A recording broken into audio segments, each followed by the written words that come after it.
sreća je da se nije desilo ništa strašnije, da je na ovome ostalo, ali strah kod dece je evidentan. Povrede nisu tako strašne koliko trauma koju su deca preživjela. Da, rekli ste da su radnici Medijane danas uhvatili psa, najpre se pojavila informacija da je u pitanju pas rase Cane Corso, na kraju se ispostavilo da je Labrador u pitanju, je li tako? Pa ajde, eto, ja da kažem da je veliki crni pas. Ogroman crni pas. Da. Da li je Labrador, da li je Cane Corso, ne bih rekla, nema kupine me uči, ali mislim, baš je veliki, ogroman. Da. Da li ste ranije ukazivali na ovu vrstu problema radnicima Medijane? Pa stalno pozivamo, nije ovo prvi put.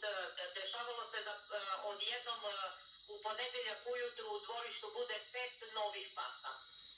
To